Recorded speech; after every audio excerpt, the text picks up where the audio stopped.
സംസ്ഥാനത്ത് കടുത്ത മത്സരം നടക്കുന്ന 2 മണ്ഡലങ്ങളിൽ മറുനാടൻ മലയാളി നടത്തുന്ന സർവേക്ക് ആവേശോജ്വല പ്രതികരണം.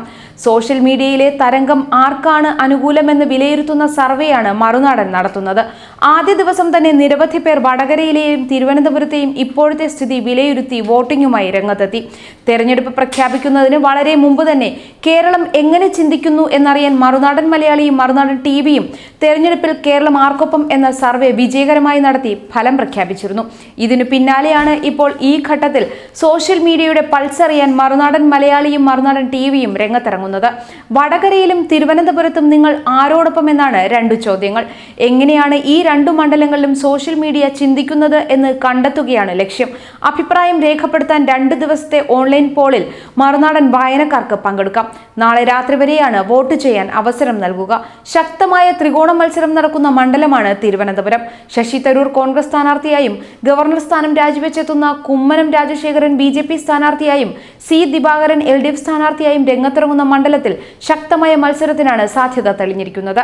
ശബരിമല വിഷയം വലിയ ചർച്ചയാകുന്ന മണ്ഡലങ്ങളിലൊന്നാണ് തിരുവനന്തപുരം. കഴിഞ്ഞ തെരഞ്ഞെടുപ്പിൽ ശശി തരൂരിന്റെ ഭൂരിപക്ഷം വലിയ തോതിൽ കുറയുകയും 15,000-ൽ താഴെയാവുകയും ചെയ്തിരുന്നു.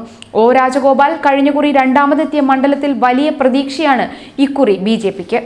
കേരളത്തിൽ നിന്ന് ഇക്കുറി ലോക്സഭയിലേക്ക് താമര വിരിയുമെന്ന പ്രതീക്ഷ നൽകുന്ന തലസ്ഥാനത്തെ മണ്ഡലത്തിൽ ആർക്കാകും വിജയമെന്ന ചർച്ച നടക്കുകയാണ്. ഈ സാഹചര്യത്തിലാണ് മറുനാടൻ ഓൺലൈൻ സർവേ നടത്തുന്നത്. സമാന രീതിയിൽ കേരളം ശ്രദ്ധിക്കുന്ന മറ്റൊരു മണ്ഡലമാണ് വടകര. ഇവിടെ പക്ഷേ BJPക്ക് ശക്തമായ സാന്നിധ്യമില്ല. എന്നാൽ CPMന്റെ കൊലപാതക രാഷ്ട്രീയം ചർച്ചയാകുന്ന വടകരയിൽ കണ്ണൂരിൽ നിന്ന് പാർട്ടി ജില്ലാ സെക്രട്ടറി സ്ഥാനമൊഴിഞ്ഞെത്തുന്ന P ജയരാജൻ എന്ന CPMന്റെ അതികായനാണ് മത്സരത്തിനിറങ്ങുന്നത്. പകരം നല്ലൊരു സ്ഥാനാർത്ഥിയെ കണ്ടെത്താൻ കഴിയാതെ കോൺഗ്രസ് വിഷമിച്ചു നിൽക്കുകയായിരുന്നു. എന്നാൽ അവസാന നിമിഷം കേരളം കണ്ട വലിയൊരു നേതാവായ K കരുണാകരന്റെ മകനും വട്ടിയൂർക്കാവ് MLAയുമായ K മുരളീധരൻ തന്നെ സ്ഥാനാർത്ഥിയായി. ഇതോടെ മത്സരരംഗം ശക്തമായി. വലിയ പോരാട്ടം തന്നെ വടകരയിൽ നടക്കുമെന്ന സാഹചര്യമാണ് ഇപ്പോൾ. അതിനാൽ ഈ മണ്ഡലത്തിലും വായനക്കാരുടെ അഭിപ്രായം തേടുകയാണ് മറുനാടൻ.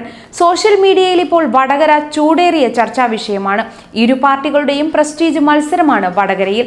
കണ്ണൂരിന്റെ ചെഞ്ചോര പൊൻകതിരായി കണക്കാക്കുന്ന മുൻ ജില്ലാ സെക്രട്ടറി P ജയരാജന്റെ വടകരയിലേക്കുള്ള വരവ് ഇടതുജനാധിപത്യ മുന്നണി അണികളിൽ വലിയ ആവേശമാണ് ഉണ്ടാക്കിയിരിക്കുന്നത്. എതിർ സ്ഥാനാർത്ഥി ദുർബലനാവരുത് എന്ന ദൃഢനിശ്ചയത്തോടെ UDF മുരളീധരനെ കൊണ്ടുവന്നപ്പോൾ അത് വാശിയേറിയ പോരാട്ടത്തിന് വഴിതെളിയിച്ചിരിക്കുകയാണ്. ലീഗിന്റെ ഉറച്ച കോട്ടയായ കൊടുവള്ളിയിൽ UDFനെ തകർത്തെറിഞ്ഞ മുരളീധരന് വടകരയിൽ UDFനെ തോൽപ്പിക്കാൻ അധികം വിയർപ്പൊഴുക്കേണ്ട എന്ന് എല്ലാവരും ഓർക്കണം. MLAമാർ മത്സരിക്കുന്നത് പാർട്ടിയുടെ ഗതികേട്. P ജയരാജൻ വൻ ഭൂരിപക്ഷത്തിൽ വിജയിക്കും. PJ ഒരു ജനകീയ നേതാവാണ് എന്നിങ്ങനെ സോഷ്യൽ മീഡിയയിൽ കമന്റുകൾ വന്നുകൊണ്ടിരിക്കുന്നു. ശരിക്കും സോഷ്യൽ മീഡിയ യുദ്ധം തന്നെ നടക്കുന്നു വടകരയുടെ പേരിൽ. സമാന രീതിയിൽ തന്നെ ഹോട്ട് മണ്ഡലമാണ് തിരുവനന്തപുരവും.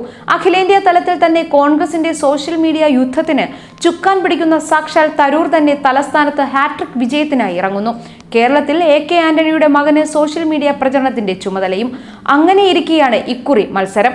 ഇതോടെ ഹാട്രിക് വിജയം തരൂർ നേടുമോ എന്നും അതോ കുമ്മനം BJPയുടെ കന്നി വിജയം സ്വന്തമാക്കുമോ എന്നും ചോദ്യമുയരുന്നു. എല്ലാവരെയും ഞെട്ടിച്ച് CPIയുടെ C ദിവാകരൻ ചുവപ്പുകോട്ടയാക്കുമോ തലസ്ഥാനത്തെ എന്നും ഉറ്റുനോക്കുകയാണ് എല്ലാവരും. ഈ 2 മണ്ഡലങ്ങളുടെയും കാര്യത്തിൽ വായനക്കാർക്ക് വോട്ട് രേഖപ്പെടുത്താം. വ്യാഴാഴ്ച രാത്രി വരെയാണ് ഓൺലൈനിലൂടെ പോളിംഗ് രേഖപ്പെടുത്താൻ കഴിയുക. വെള്ളിയാഴ്ച രാവിലെ ഫലം പ്രഖ്യാപിക്കും.